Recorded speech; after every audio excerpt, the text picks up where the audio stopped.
నిమిత్తమై మరి సహోదరు అక్షయ విషయంలోనూ హాస్పిటల్కి వెళ్ళడం జరిగింది. మరి అక్కడ చూస్తే ఏమీ లేదు. అయితే అంతకుముందే హాస్పిటల్లో వాళ్ళు చూసుకున్నప్పుడు అక్కడ ఇన్ఫెక్షన్ ఉందని చెప్పేసి అన్నారు.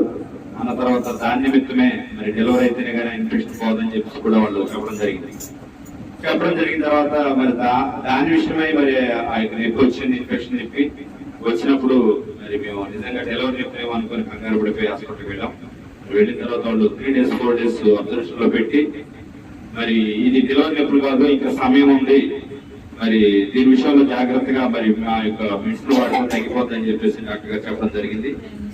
మరి డాక్టర్ గారు కూడా చాలా 4 రోజులు కూడా చాలా బాగా చూశారు. నిజంగా అక్కడ ఉన్న మేడమ్స్ వీళ్ళందరూ కూడా అబ్జర్వేషన్ లో పెట్టి మేమన్నా ఇంకా తొందరపడి వెళ్ళిపోవాలనుకున్నాం కానీ మరి వారికంటే ఒక సమయం ఉంటుంది, వారు అబ్జర్వేషన్ లో పెట్టి వారికి ఆలోచన ఉంటుంది కాబట్టి దాని ప్రకారంగా వారు ఉంచడం జరిగింది. ఉంచిన తర్వాత మరి చాలా అద్భుతంగా దేవుడు అక్కడి నుంచి బయటకు తీసుకుని వచ్చిన తర్వాత మరి ఆ రోజు నుంచి ఈ రోజు వరకు కూడా మరి ఎలాంటి నొప్పి లేదు.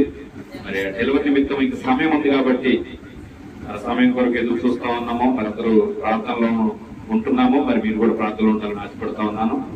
అలాగే మరి ఆ యొక్క హాస్పిటల్లో ఉన్నప్పుడు మరి చెల్లి మరి అలాగే బ్రదరు కూడా చాలా అద్భుతంగా మాకు పరిచయం చేశారు. మరి సహోదరి విషయంలో మరి వాళ్ళు భోజనాలు ఏర్పాటు చేసి తీసుకురావడం కానీ మరి అన్ని విషయాల్లో సపోర్ట్ గా, అంటే అని మీకు ఏదో అవసరమైనా సరే మేమున్నామని చెప్పేసి వారు ముందుగా ఉండి మరి అన్ని విషయాల్లో వచ్చారు. మరి అలాగే పాస్టర్ గారు కూడా ఫోన్ చేసి మరి ఎలా ఉందని ప్రతిరోజు మరి సాల్మన్ గారేంటి, మరి జానిస్టర్ గారేంటి, అలాగే జోసెఫ్ బ్రదరు మరి వీళ్ళందరూ కూడా, అలాగే సారా సిస్టర్ గారు వీళ్ళందరూ కూడా ఫోన్ చేసి మరి ఎలా ఉంది పాపకి ఏంటి అని చెప్పేసి మరి ప్రతిరోజు పరిస్థితిని కనుక్కోవడం మరి నిజంగా దేవుడి కృపని నేను నమ్ముతున్నాను. ఎందుకంటే ఎక్కడ వారమో ఎవరెక్కడ వారమో మాకు తెలియదు. మనం ఒక తల్లి బిడ్డలం కాదు, మరి ఒక కుటుంబ సభ్యులం కాదు, కానీ క్రీస్తు ప్రేమలో మనం అంతా కూడా కుటుంబ సభ్యులు అని నమ్ముతున్నాం. మరి ఈ రోజు రక్త సంబంధాలు ఉన్నప్పటికీ కూడా ఒకరు మాట్లాడలేని పరిస్థితులు చాలా కుటుంబాల్లో ఉన్నాయి. మరి అలాంటి పరిస్థితుల్లో కూడా దేవుడు ఏం చేశారంటే తన రక్తంలో ఉన్న వారందరినీ కూడా ఒక కుటుంబంగా ఏర్పాటు చేశారు. ఏర్పాటుగా ఉంటే ఒక కుటుంబం, వీరంతా బయట వారు కాదు, మరి అసలైనటువంటి నీ కుటుంబం ఇదే అని చెప్పేసి నాకు ఒక రుజువు చూపించాడు దేవుడు. హల్లెలూయా. నిజంగా మరి అందరూ కూడా మరి సపోర్ట్ చేసి మరి ఆ విధంగా ఉండడం అనేది మరి చాలా గొప్ప విషయం. మరి నేను ఆ విషయంలో చాలా సంతోషపడతా ఉన్నాను. ఎందుకంటే ఈ రోజు ఒకప్పుడు నేను అనుకున్నాను మరి అక్కడ మా సహోదరుల సంఘం నుంచి వచ్చినప్పుడు నేను ఒక్కనే అని, కానీ ఇప్పుడు నేను ఒక్కనే కాదు, నాతో పాటు దేవుడు ఉన్నాడు, దేవుడు మీ అందరినీ ఇచ్చాడని చెప్పి అనుకుంటాను. హల్లెలూయా. ఎందుకంటే ఎప్పుడైతే ఒక్కడిని అని చెప్పేసి బాధపడతామో అప్పుడే దేవుడు మన పక్షాన్ని నిలబడతాడు. ఆయన మన పక్షాన్ని నిలబడ్డానంటే ఆయన పక్షాన్ని ఎంతమంది ఉంటే అంతమంది మన పక్షాన్ని నిలబడ్డాడు. హల్లెలూయా. కాబట్టి నిజంగా దేవుడి కృపను బట్టి మరి చాలా అద్భుతమైనటువంటి ఉన్న కొద్ది మందిలో కూడా చాలా మరి ఐక్యతతోటి మరి చాలా సహోదర భావంతో మరి అందరూ కూడా వారి యొక్క కర్తవ్యాన్ని నిర్వర్తించినందుకు నిజంగా అందరికీ వందనాలు. మరి నిజంగా అన్ని విషయాల్లో కూడా మరి నాకనే కాదు, మరి ఇక్కడ ఉన్నటువంటి సహోదరులందరి విషయంలో కూడా ఎవరికి ఏ చిన్న ఆపదున్నా, ఎవరికి ఏ చిన్న ఇబ్బంది ఉన్నా కూడా మరి అందరూ కలిసి ఐక్యతగా మరి అందరి విషయంలో కూడా అలాగే మనం ఉండాలి అని ఆశపడుతా ఉన్నాను. మరి అన్ని విషయాల్లో కూడా మరి మనకి దైవజనులు కూడా మరి మనకి అన్ని విషయాల్లో సపోర్ట్ గా ఉన్నారు.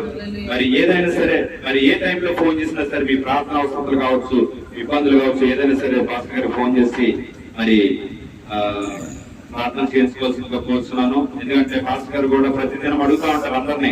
మరి ఆదివారం వచ్చిందంటే మరి ఆదివారం నాడు మధ్యాహ్నం ఆరాధన అయిపోయిన తర్వాత ఎగ్జాక్ట్లీ డైలీ ప్రతి ఆదివారం కూడా సాయంత్రం వాళ్ళ ఆరాధన అయిపోయిన తర్వాత మరి ఫోన్ చేసి మరి శిరీష చెల్లి వచ్చిందా, మరి బ్రదర్ వచ్చారా, లేదా శారా సిస్టర్ వచ్చారా అని చెప్పి అందరిని పేరు ఆయన అడగడం జరుగుతూ ఉంటుంది. ప్రతి వారం అందరినీ అడుగుతారు. అందరినీ అడిగి మరి అందరూ నిజంగా మరి వాక్య విషయంలోనూ బలపడుతున్నారా, ఎలా ఉంది ఏంటి అని చెప్పేసి మీ మంచి చేతిలో మీకు బ్రదర్ ఫోన్ చేయకపోయినా కానీ నన్ను అడిగి అన్ని విషయాలు కూడా తెలుసుకుంటా ఉంటారు. కాబట్టి మరి మనం ఇలాగే ముందుకు సాగిపోవాలని క్రీస్తు ప్రేమలో నేను కోరుకుంటున్నాను. అలాగే మా కుటుంబం కొరకు, మా కొరకు, అలాగే సహోదరు కొరకు కూడా, మరి సహోదరి యొక్క కుటుంబం కొరకు కూడా మీరు ప్రార్థనలు పెట్టాలని ఆశపడతా ఉన్నాం.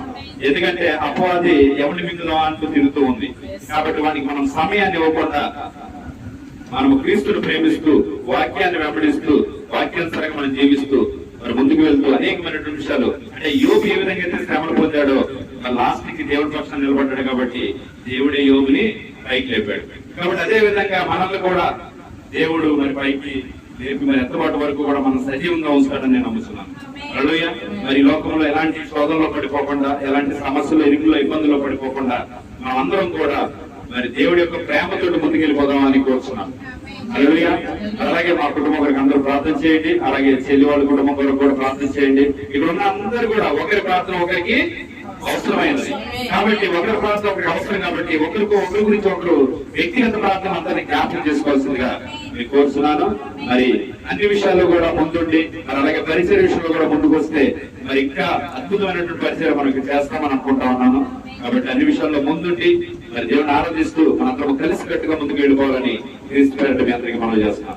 హల్లెలూయా. మరి సాక్షి దేవుడు దీవించును గాక. ఆమేన్. ఇంకా ఉన్నారా?